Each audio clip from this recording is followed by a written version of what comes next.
Hello students, today we are going to revise the history lesson 2, the world between two world wars.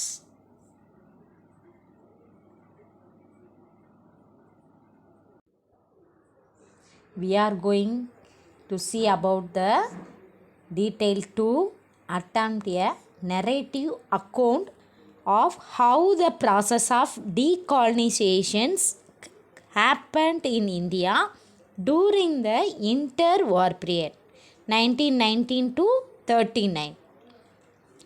Decolonization means capture for one country and take that resources. It is called the decolonization. 1919 to 1939. How India happened for that decolonization, எப்படி இந்தியாவில் decolonization இருந்துச்சு அப்படின்றத பார்க்க போகிறோம்.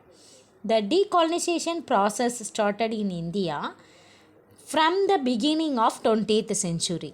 எப்போ ஆரம்பித்தாங்க இந்த decolonisation அப்படின்றது 20th centuryயில் with the launch of Swadeshi movement in 1905. First we started the movement of Swadeshi means of one's own country. நம்மளோட ப்ராடக்டை நம்ம வாங்கணும், இந்தியாவில் உற்பத்தி செய்கிற பொருட்களை மட்டும் வாங்குறதுக்கு பேர் தான் ஸ்வதேசி அப்படின்னு சொல்கிறோம்.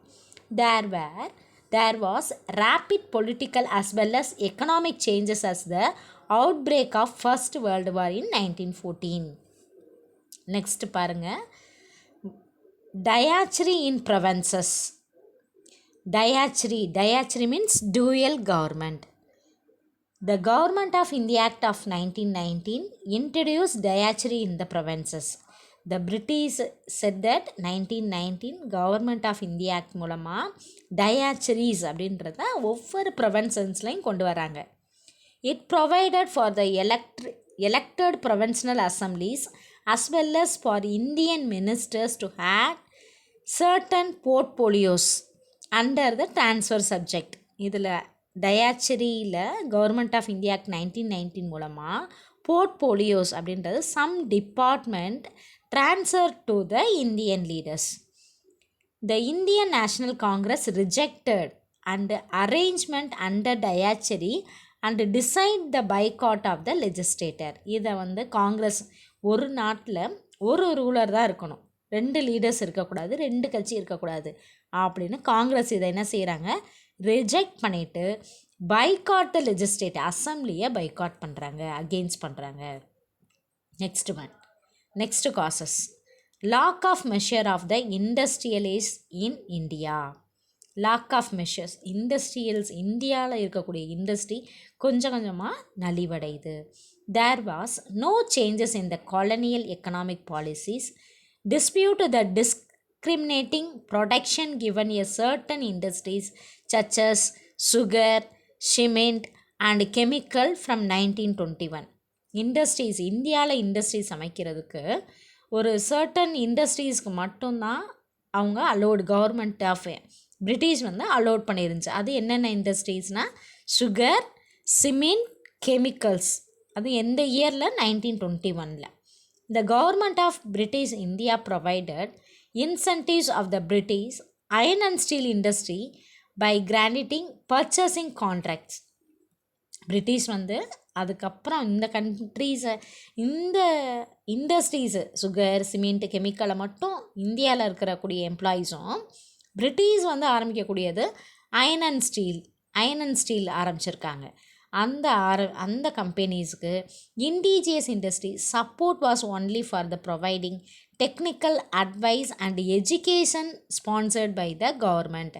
இப்போ அயன் அண்ட் ஸ்டீலில் வேலை பார்க்கணும் அப்படின்னா அதுக்கு எஜுகேஷன் இருக்கணும், டெக்னாலஜி தெரிஞ்சிருக்கணும், அதை எப்படி யூஸ் பண்ணுறது, எப்படி இது பண்ணுறதுன்னு டெக்னாலஜி, அது எல்லாமே ஸ்பான்சர்டு யார் கொடுக்குறாங்கன்னா கவர்மெண்ட் கொடுக்குறாங்க. Next causes, India in the days of the Great Depression 1929, 1914 to 1918, First World War, and after the First World War the world became the Great Depression in 1929. Britain transmitted the effect of Depression 1929 to its colonies. Bilateral means two countries in between the trade, that is a bilateral trade. Treaties between Britain and the member of state British Empire were signed. Britain வந்து ரெண்டு கண்ட்ரீஸ்க்கு இடையில ட்ரீட்டியில் trade பண்ணுறதுக்காக sign பண்ணுறாங்க. All the countries agreed to give preference to imperial Britain over the non-imperial goods. Britain எல்லா கண்ட்ரீஸும் பிரிட்டனுக்கு பொருட்களை கொடுக்கறதுக்கு என்ன செய்கிறாங்க, சப்போர்ட் பண்ணுறாங்க. The finance policy followed by the British badly affected India.